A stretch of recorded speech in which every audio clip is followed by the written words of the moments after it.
यांनी बॉम्ब टाकला आहे।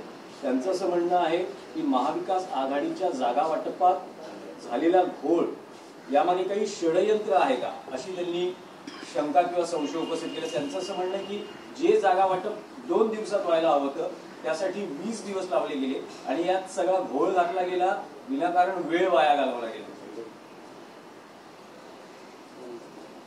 हे आमच्या सगळ्यांचंच म्हणणं आहे की जागा वाटपाची प्रोसेस ज्या पद्धतीनं लांबली गेली त्याची गरज नव्हती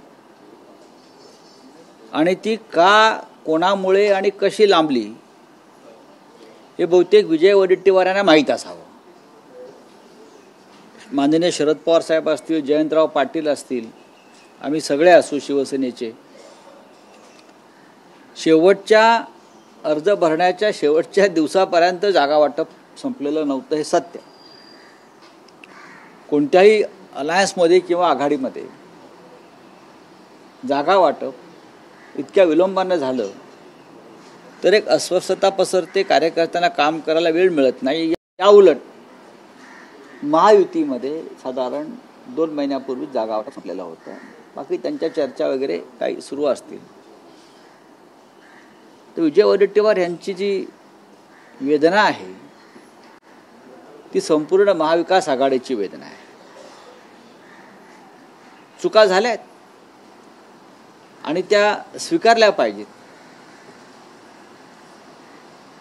अनेक ठिकाणी चुकीचं पद्धतीनं सीट शेअरिंग झालं हे आता आम्हाला कळतंय, तेव्हाही आम्ही सांगत होतो, पण आता त्याच्यावर चर्चा करण्यात अर्थ नाही, एवढंच मी सांगेन। नाना पटोले आणि तुमचा वाद सुरू होता जागा वाटपाचा। नक्कीच वाद सुरू होता। वाद म्हणजे त्या पद्धतीचा वाद नव्हता। काँग्रेसला जास्त जागा हव्या होत्या आणि काँग्रेसला सगळ्यात कमी जागा मिळाल्या, म्हणजे जिंकून आल्या। आम्ही 20 जागा जिंकलो, पण आता त्याच्यामध्ये कशा करता वाद करायचा? जागा वाटपाला विलंब झाला हाच मुद्दा आहे।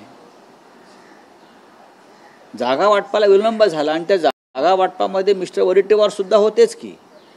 विदर्भातल्या काही जागा वडेट्टीवारांनी सोडल्या असत्या काँग्रेस, राष्ट्रवादी किंवा शिवसेनेला, तर फार बरं झालं असतं। ज्या जागा ते